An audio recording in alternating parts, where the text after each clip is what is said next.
Welcome back. Bulletin کا باقاعدہ آغاز کریں۔ بتائیں آپ کو کہ نون لیگ کے قائد اور سابق وزیر اعظم نواز شریف 4 سال بعد آج وطن واپسی کے لیے دبئی ایئرپورٹ سے پاکستان روانہ ہو گئے۔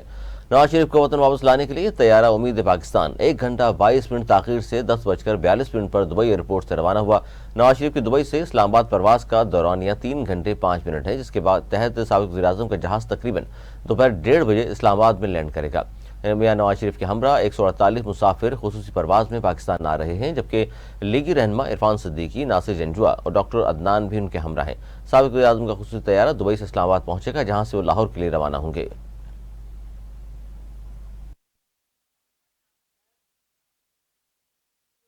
سابق وزیر اعظم نواز شریف نے کہا کہ 4 سال کے بعد پاکستان جا رہا ہوں۔ آج میں اللہ کے کرم سے سرخرو ہو کر پاکستان جا رہا ہوں۔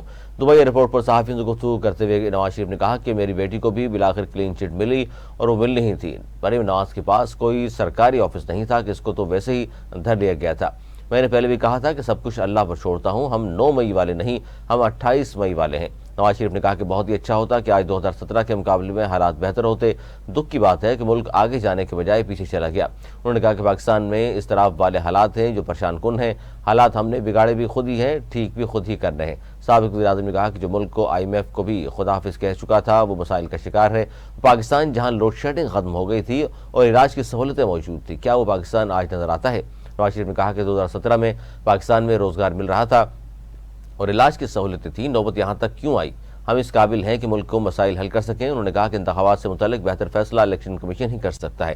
انتخابات سے متعلق میری ترجیح وہی ہے جو الیکشن کمیشن ٹھیک سمجھتا ہے۔ نون لیگ کی جانب سے سابق وزیر اعظم نواز شریف کی واپسی کے موقع پر لاہور میں مینار پاکستان گراؤنڈ میں جلسے کی تیاریاں مکمل۔ مینار پاکستان گراؤنڈ میں 1,30,686 اسکوائر فٹ جگہ پر جلسے کے انتظامات کیے گئے ہیں۔ نون لیگ کی جانب سے 40,000 کرسیاں لگانے کا دعویٰ کیا گیا ہے۔ گراؤنڈ میں لائٹس اور میوزک کے ساتھ ساتھ بڑی بڑی اسکرینیں لگانے کا کام مکمل کر لیا گیا ہے، جبکہ پارٹی قائدین اور کارکنوں کی بڑی تعداد کی آمد کا سلسلہ جاری ہے۔ شہباز شریف، مریم نواز اور حمزہ شہباز نے جلسہ گاہ کا جائزہ لیا اور انتظامیہ کو بہتری کی ہدایت دی۔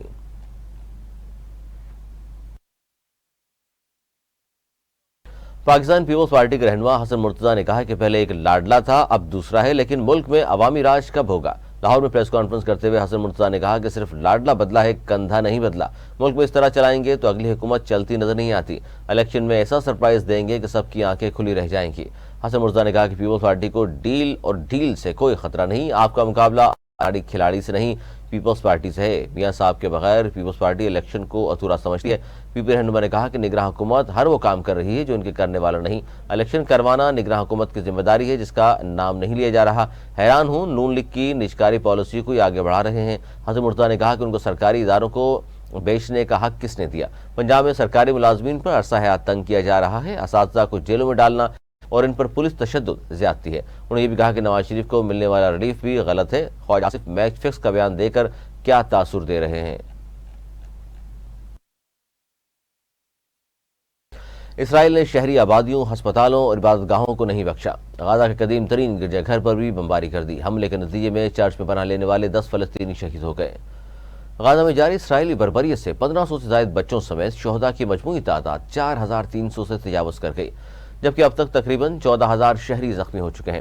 غزہ پٹی پر اسرائیلی بمباری میں 30% سے زیادہ مکانات تباہ ہو چکے۔ اسرائیلی سفاکیت کے نتیجے میں بے گھر ہونے والے فلسطینیوں کی تعداد بھی 10 لاکھ تک پہنچ گئی ہے۔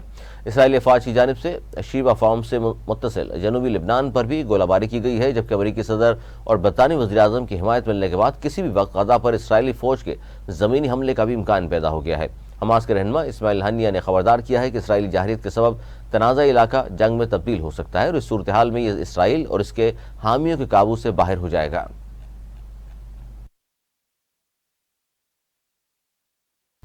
غزہ میں زخمیوں سے بھرے ہسپتال پر بمباری کے بعد اسرائیل نے القدس ہسپتال تباہ کرنے کی دھمکی بھی دے دی۔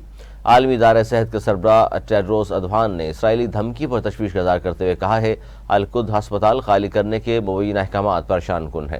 انہوں نے کہا کہ مریض سے بھرے ہسپتال کو محفوظ طریقے سے خالی کرنا ممکن نہیں۔ WHO کے سربراہ نے مطالبہ کیا کہ عام شہریوں اور مریضوں کو تحفظ کی ہر قیمت پر یقینی بنایا جائے۔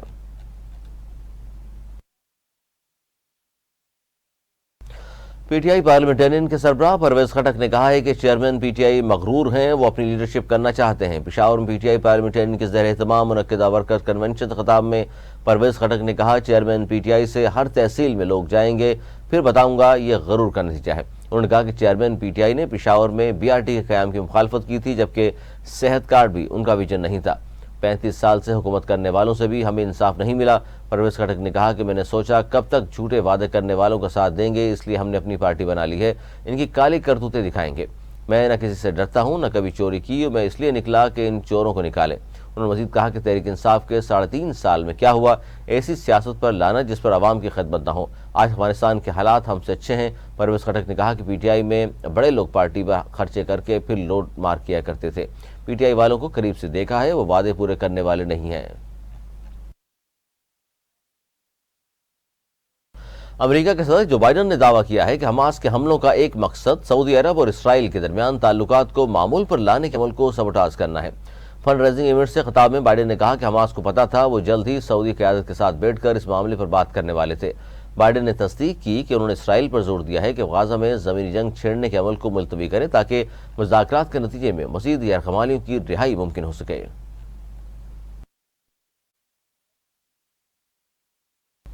پاکستانی کرکٹ ٹیم کے کپتان بابر اعظم نے آسٹریلیا کے خلاف شکست پر کہا کہ لائن و لینتھ کے مطابق بولنگ نہیں کر سکے۔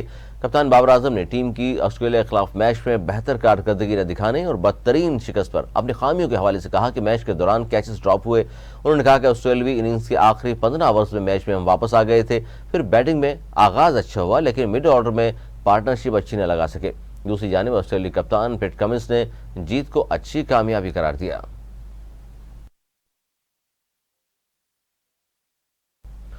نیوز اسٹوڈیو سے فی الحال اتنا ہی۔ مزید نیوز اپڈیٹس کے لیے دیکھتے رہیے